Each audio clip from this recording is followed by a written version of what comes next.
देखते हैं। देखिए, ये महिला अनामत बिल नहीं था।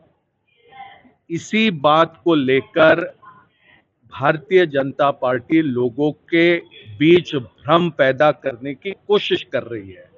महिलाओं के आरक्षण को लेकर संविधान संशोधन का विधेयक 2023 में ही आम सहमति से संसद ने मंजूर किया था। ये पूरा मुल्क जानता है। ये 16-17 तारीख को जो संसद के सामने, विशेषकर लोकसभा के सामने जो विधेयक था, वो महिला आरक्षण पर नहीं था, वो परिसीमन को लेकर था। और इन बातों को भारतीय जनता पार्टी अब तोड़ मरोड़ कर लोगों के सामने रखने की कोशिश कर रही है।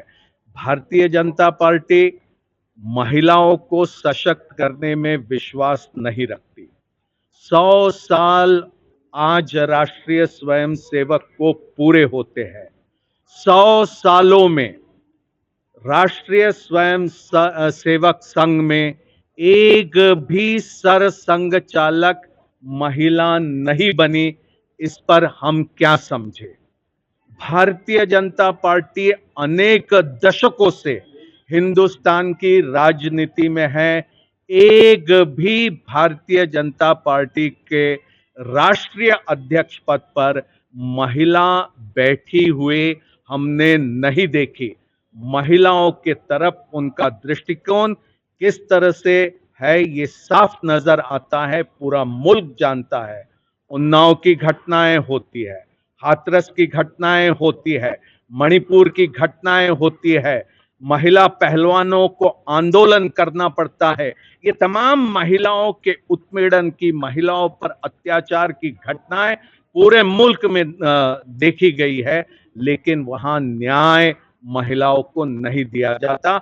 आज भी जो ये भ्रम पैदा करने की कोशिश भारतीय जनता पार्टी कर रही है, उनके नापाक इरादे कामयाब नहीं होंगे। दूध का दूध ये साफ नजर आएगा। और मैं समझता हूं कि गुजरात की जनता बखूबी जानती है कि इनके इरादे क्या है। मुकुल जी, चुनाव प्रचार शुरू हो चुका है, गुजरात का दौरा क्या देख रहे हैं? क्योंकि पहले चुनाव पहले से ही भाजपा ने 700 बैठक बिन हरीफ कर दी है और पहला खाता भाजपा ने खोल दिया है। किस तरह से पॉलिटिकली सब घटना को देखते हैं आप?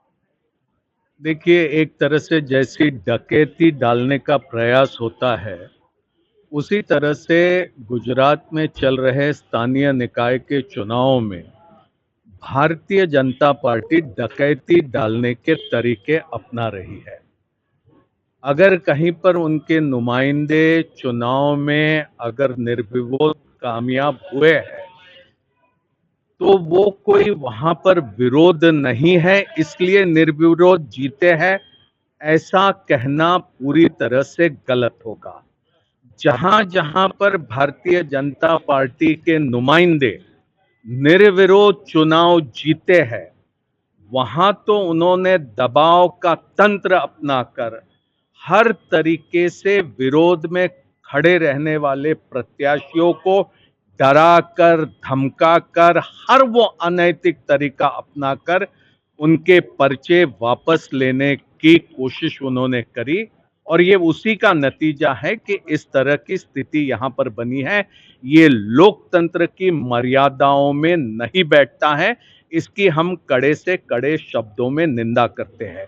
एक आक्रोश है भारतीय जनता पार्टी का पूरे प्रदेश में, और हर जगह वहां पर वो नजर आता है।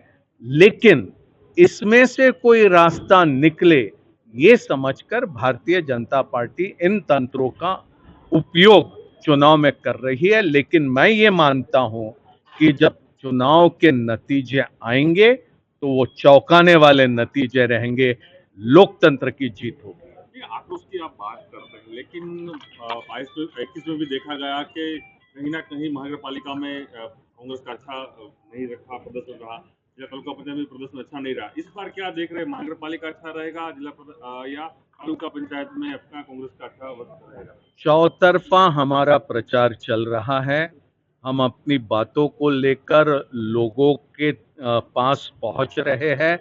भारतीय जनता पार्टी पिछले कई सालों से यहाँ पर स्थानीय निकाय का चुनाव जीती है, लेकिन सड़क हो, पीने का पानी हो, परिवहन की व्यवस्था हो, इन तमाम बातों के अलावा जो उनके रहते हुए जो भ्रष्टाचार हर जगह पनपा है, जिसका असर हर तरह हर जगह महसूस होता है, वो सारी परिस्थितियों को देखते हुए मुझे ये पूरा भरोसा है कि यहाँ गुजरात के लोगों का विश्वास हासिल करने में हम कामयाब रहेंगे। लास्ट महिला अनामत बिल लोकसभा में नहीं पास हुआ, क्या उसकी